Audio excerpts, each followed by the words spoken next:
Assalamualaikum warahmatullahi wabarakatuh. Perkenalkan, nama saya Arserina dengan NIM D1312 01025 kelompok 3A Departemen Teknik Lingkungan. Video ini dibuat untuk ujian teori percobaan Longitudinal and Transversal Wave Laboratorium Fisika Dasar 2 Fakultas Teknik Universitas Hasanuddin.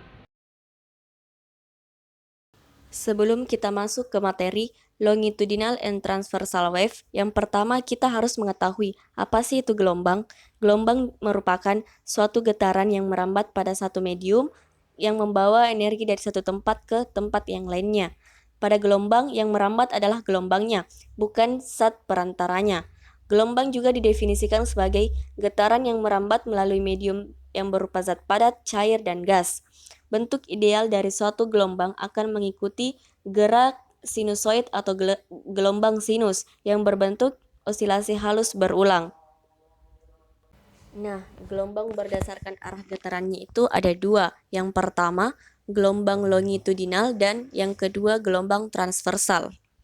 Yang pertama, gelombang longitudinal, di mana gelombang ini merupakan gelombang yang arah rambatnya sejajar dengan arah getarannya. Misalnya, gelombang pada pegas atau selinki, serta gelombang bunyi. Nah, pada percobaan di lab itu kita menggunakan gelombang pada pegas. Ketika selinki digerakkan ke atas atau ke bawah, maka pada selinki atau pegas tersebut akan terbentuk rapatan-rapatan dan juga regangan-regangan. Pada gelombang longitudinal, satu panjang gelombang ialah jarak yang sama dengan satu rapatan serta ditambah satu regangan. Ciri-ciri yang dimiliki oleh gelombang longitudinal ini terdapat pada rapatan serta regangan dari satu panjang gelombang ialah jarak yang sama dengan satu rapatan ditambah satu regangan. Dia melingkar dengan susunan rapatan dan regangan. Yang kedua yaitu gelombang transversal, di mana gelombang transversal ini merupakan gelombang yang arah getarannya tegak lurus dengan arah rambatnya. Contohnya, pada percobaan di lab itu kita menggunakan gelombang pada tali. Contoh yang lain pada gelombang transversal itu gelombang permukaan air dan gelombang cahaya.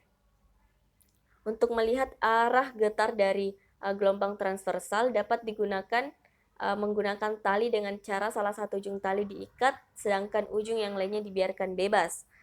Pada percobaan ini, gerakan tangan naik turun akan mengakibatkan energi pada tali. Energi tersebut menggetarkan daerah di seluruh tali sehingga pada di daerah sekitarnya ikut pula bergetar naik turun. Demikian seterusnya sampai ujung tali. Pada gelombang transversal ini, satu panjang gelombang ialah jarak yang sama dengan satu bukit gelombang ditambah satu lembah gelombang. Ciri yang dimiliki pada gelombang transversal ini yaitu terdapat satu bukit gelombang dan satu lembah gelombang dan satu panjang gelombang yang disebut dengan lambda. Sederhananya, gelombang transversal itu merupakan gelombang yang bergerak tegak lurus terhadap arah energi. Jika energi yang ditransfer dari arah kiri ke kanan, maka gelombang tersebut akan bergerak naik turun dari arah kiri ke arah kanan. Pada percobaan longitudinal and transversal wave ini, kita menggunakan alat dan bahan sebagai berikut. Yang pertama, function generator yang berfungsi untuk memberikan frekuensi, tegangan, dan arus. Yang kedua, banana plug red and black yang berfungsi sebagai penghubung frekuensi function generator dan vibrator. Yang ketiga, ada vibrator yang berfungsi untuk menghasilkan getaran.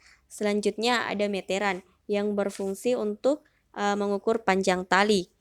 Selanjutnya ada statif, di mana statif ini berfungsi sebagai penyangga tali dan pegas yang ditopang oleh large rod stand.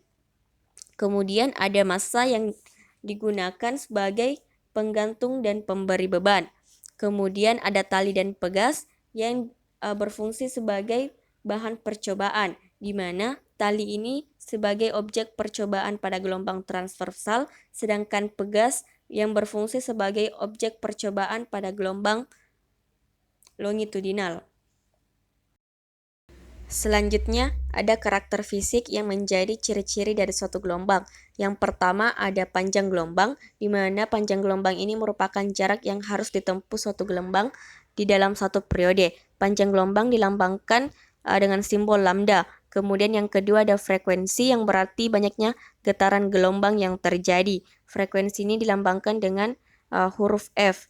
Kemudian yang ketiga ada cepat rambat gelombang yang berarti jarak yang harus ditempuh suatu gelombang yang dilambangkan dengan huruf V, sehingga dapat diketahui bahwa panjang gelombang berbanding lurus dengan cepat rambat dan berbanding terbalik dengan frekuensi.